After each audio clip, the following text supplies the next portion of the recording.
आज की इस वीडियो में बात करने वाले हैं how to sell anything to anyone, यानी कि कोई भी प्रोडक्ट किसी को भी कैसे बेच सकते हैं इररिस्पेक्टिव ऑफ कि वो फिजिकल प्रोडक्ट है, डिजिटल प्रोडक्ट है, कोर्सेज है, whatever it is. I am gonna teach you utmost fundamentals जिनकी मदद से आप कोई भी चीज किसी को भी बेच सकते हैं। Hello everyone, my name is Divyansh and I am the founder of Dominators business tribe. चलिए इस वीडियो को शुरू करते हैं। तो आज के इस वीडियो में हम सारे फंडामेंटल्स के बारे में बात करने वाले हैं। सबसे पहले हम डिस्कस करेंगे इमोशनल बाइंग के बारे में कि इमोशनल बाइंग क्या होता है, ह्यूमंस की साइकोलॉजी किस तरीके से काम करती है जब भी वो कोई प्रोडक्ट खरीद रहे होते हैं। सबसे पहली चीज तो समझो, people buy things emotionally and justify them logically. आप अपनी लाइफ में जो भी चीज खरीदते हो it is just because of some emotions, क्योंकि आप किसी इमोशन को सेटिस्फाई करना चाहते हो, मे बी अपनी नीड्स को, मे बी अपनी रिक्वायरमेंट्स को, मे बी अपनी ईगो को, मे बी अपनी सोशल स्टेटस को, कि आपको लोग अच्छा बोले, आप लोगों की नजर में अमीर दिखो, अच्छे दिखो, लोग आपको रिस्पेक्ट से देखे, वट एवर इट इज, किसी न किसी फीलिंग को सेटिस्फाई करने के लिए आप कोई चीज खरीदते हो और बाद में उसको लॉजिक्स के थ्रू जस्टिफाई करते हो।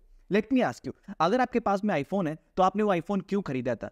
क्या आईफोन आपने इसलिए खरीदा था क्योंकि उसमें A15, A16, A17 bionic chip आता है, वो बहुत फास्ट काम करता है? Probably not. ये एक लॉजिकल रीजन हो सकता है, बट इसके पीछे के इमोशनल रीजंस जब आप खुद से सवाल पूछोगे ना कि मैंने क्यों खरीदा था, और ये सवाल जब आप अपने खुद से बार बार आप सवाल पूछोगे, आपको खुद पता लग जाएगा कि it was just an emotional reason जिसकी वजह से आपने वो आईफोन खरीदा या फिर कोई भी चीज। सो ऑलवेज रिमेंबर, आप जिनको अपनी चीजें बेचना चाह रहे हैं वो भी इंसान है। They buy things emotionally. You need to build connections with them. अगर आप अपने कस्टमर्स के साथ में, लीड्स के साथ में रिलेशन बिल्ड नहीं कर रहे हो, then you are actually losing the game. दूसरी चीज, people don't buy their way into something. They buy their way out of something. यानी कि लोग किसी चीज से बाहर निकलने के लिए, मे बी किसी प्रॉब्लम से, मे बी किसी सिचुएशन से बाहर निकलने के लिए कोई चीज खरीदते हैं। अपने फ्रेंड सर्कल में अपने आप को और ऊपर उठा के दिखाने के लिए कोई चीज खरीदते हैं। As a coach, as a trainer, what I know is, मेरी जो भी लीड्स मेरा अगर कोई प्रोडक्ट खरीदती हैं, it is just to make sure कि वो अपनी किसी लाइफ की किसी भी प्रॉब्लम से बाहर आने के लिए वो चीज खरीद रहा है। आपके केस में भी ये चीज हो रही है। अगर आपका प्रोडक्ट किसी प्रॉब्लम को सॉल्व कर रहा है, लोगों को किसी सिचुएशन से बाहर निकाल के लेके आ रहा है, उनकी लाइफ को बेहतर बना रहा है, तो आपके लिए सेल्स करना आसान हो जाएगा। अब बात करते हैं कुछ की सीक्रेट्स के बारे में जो आपको सेल्स करने में बहुत ज्यादा मदद करने वाले हैं, और 3 सीक्रेट्स मैं आपके साथ में शेयर करने वाला हूं। सबसे पहली चीज है डेमोन्स्ट्रेशन। देखो, इस चीज को गांठ बांध दो, किसी चीज को जब आप देखते हो या उसको फील करते हो, उसको एक्सपीरियंस करते हो, तो उसको बाय करने की प्रोबेबिलिटी बहुत ज्यादा बढ़ जाती है। जस्ट इमेजिन, आप कभी किसी कार शोरूम जाते हो, मे बी आप कार शोरूम गए हो, आपको गाड़ी खरीदनी थी, आप उस कार शोरूम में जाते हो, वहां पर सेल्स पर्सन आपको गाड़ी के सारी फीचर्स बता देता है, इसके इंजन में पावर इतनी, इसमें ये फीचर है, वो फीचर है, XYZ सारी चीजें बता देता है। ऑनेस्टली बताना, क्या उस चीज से आपको कोई भी फर्क पड़ता है? No, absolutely not. आपको फर्क किस चीज से पड़ता है? टेस्ट ड्राइव से।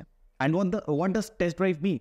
It is all about demonstration, it is all about experience. यानी कि जब भी आपको किसी प्रोडक्ट का एक्सपीरियंस मिल जाता है, डेमोन्स्ट्रेशन मिल जाता है, तो उस प्रोडक्ट को बाय करने की प्रोबेबिलिटी बहुत ज्यादा बढ़ जाती है, बिकॉज अब आप उसके साथ में अटैच हो चुके हो, आप उसको फील कर पा रहे हो। तो जो भी प्रोडक्ट आप सेल कर रहे हो, उसको डेमोन्स्ट्रेट करने का ट्राई करो, उसको एक्सपीरियंस करवाने का ट्राई करो। अब ये चीज कैसे करी जा सकती है? डिजिटल प्रोडक्ट्स में कैसे करी जा सकती है? आपने देखा होगा सॉफ्टवेयर के लिए लोग फ्री ट्रायल्स देते हैं, 14 डेज का फ्री ट्रायल, या फिर इस तरीके को कोई मंथली प्लान देते हैं जहां पर लोग उस चीज को एक्सपीरियंस कर पाए, क्योंकि जब वो लोग उसको एक्सपीरियंस करेंगे तब उसको खरीदेंगे।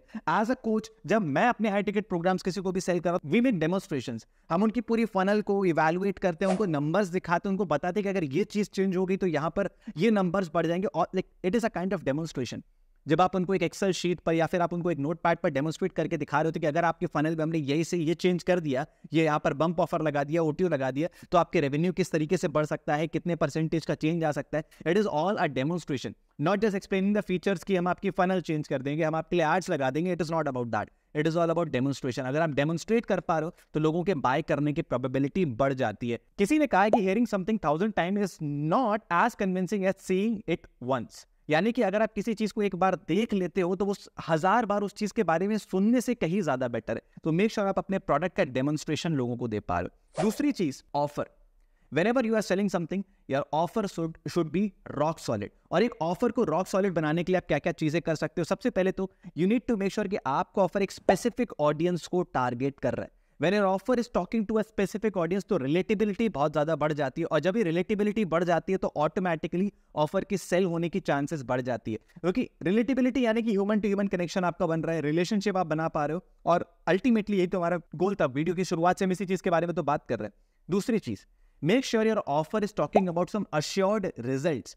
Specially when you are trying to sell a high ticket product. अगर आपके प्रोडक्ट में आपने किसी एश्योर्ड रिजल्ट के बारे में बात करी है और उस एश्योर्ड रिजल्ट को बैक करने के लिए अगर आपके पास में कोई गारंटी है, इससे बेहतर और कुछ नहीं हो सकता, specially in the cases of high ticket products. तीसरी चीज जिसके बारे में मैं बात करना चाहता हूं, दैट इज ब्रांडिंग। देखो, जब भी आपका कस्टमर आपसे कुछ खरीदने वाला है ना, उसके दिमाग में 3 सवाल चल रहे होते हैं। सबसे पहली चीज, can I trust this person? दूसरी चीज, इज दिस ब्रांड कॉम्पिटेंट, या फिर ये पर्सन कॉम्पिटेंट है, ये आपकी प्रॉब्लम का सॉल्यूशन दे पाएगा नहीं दे पाएगा, ये मुझे एक्चुअल में सर्व कर पाएगा नहीं कर पाएगा, जो भी एक्सपेक्टेशंस है उनको मीट कर पाएगा नहीं कर पाएगा। तीसरी चीज, is this person experienced enough, या फिर क्या इसके पास में वो टैलेंट है जो ये मेरी प्रॉब्लम का सॉल्यूशन दे पाए। यही चीजें, यही थॉट प्रोसेस आपके क्लाइंट के दिमाग में चल रहा होता है, और इस प्रोसेस को अगर आपको पार करना है, यानी कि उस डील को क्लोज करना है, तो उसके लिए I am gonna tell you a process, a formula जो हमारे लिए आज तक काम करता है। And using this formula we have made lakhs and crores of sale, और इस फॉर्मूला का नाम है द डॉक्टर फॉर्मूला। अब ये फॉर्मूला क्या है, स्टेप्स बहुत ध्यान से सुनना। सबसे पहला स्टेप, चलो इसको एक स्टोरी के थ्रू समझने की कोशिश करते हैं। जस्ट टेल मी, जब आप किसी डॉक्टर के पास में जाते हो एंड जस्ट इमेजिन आपने उसको जाके बताया कि डॉक्टर मेरे पेट में दर्द हो रहा है, what does the doctor do? क्या वो सीधे आपको स्ट्रेचर पे लिटा देता है, ऑपरेशन करना स्टार्ट कर देता है? नो। सबसे पहले वो आपकी प्रॉब्लम को एग्जामिन करता है, आपकी प्रॉब्लम को एग्जामिन करेगा, एक्चुअल में आपके डिजीज को डायग्नोज करेगा, उसके बाद में वो आपको प्रिस्क्रिप्शन देगा। एंड ये प्रिस्क्रिप्शन देखने के बाद में नाउ इट्स योर चॉइस कि आप ट्रीटमेंट खरीदना चाहते हो या नहीं खरीदना चाहते हो। आई एम श्योर अब आपको ये ज्यादा रिलेटेबल लग रहा होगा। सबसे पहले प्रॉब्लम को एग्जामिन किया, डायग्नोज किया, प्रिस्क्राइब किया, और उसके बाद में ट्रीटमेंट बेचा। This happens in every case when we are selling on a 1-to-1 call high ticket product. सबसे पहले हम अपने क्लाइंट की प्रॉब्लम को एग्जामिन करते हैं कि एक्चुअल में उनके बिजनेस में प्रॉब्लम चल क्या रही है, डायग्नोज करते हैं उस प्रॉब्लम को, और तीसरी चीज उस प्रॉब्लम के सॉल्यूशन को प्रिस्क्राइब करते हैं। उसके बाद में क्लाइंट के पास में चॉइस होती है कि क्या वो उस प्रॉब्लम का प्रिस्क्रिप्शन, यानी कि उस प्रॉब्लम का सॉल्यूशन खरीदना चाहते हैं नहीं खरीदना चाहते हैं। एंड अगर वो सॉल्यूशन खरीदना चाहते हैं, इट मींस कि उनको प्रोडक्ट खरीदना पड़ेगा। अगर आप इस सीक्वेंस को ब्रेक नहीं करते हैं, then I am very sure कि आप बहुत अच्छे से सेल्स कर सकते हैं, because it is all about this sequence. अगर आपने सीक्वेंस को ब्रेक किया, अगर आपने डायरेक्टली प्रिस्क्रिप्शन दे दिया, अगर आपने डायरेक्टली सॉल्यूशन दे दिया, प्रॉब्लम को एग्जामिन नहीं करा, उसको डायग्नोज नहीं करा, तो आप सेल्स नहीं कर पाएंगे। It is all about examining, diagnosing, giving the prescription and then selling the treatment. अगर आपने इस 4 स्टेप फॉर्मूला को फॉलो किया, then I am very sure आपके लिए हाई टिकट, लो टिकट कुछ भी सेल करना प्रॉब्लम नहीं क्रिएट करेगा। So that was all about this video. अगर ये वीडियो आपको अच्छा लगा, कमेंट सेक्शन में मुझे अपने व्यूज जरूर बताना, और अगर अभी तक चैनल को सब्सक्राइब नहीं किया है तो सब्सक्राइब करना मत भूलना। Thank you so much.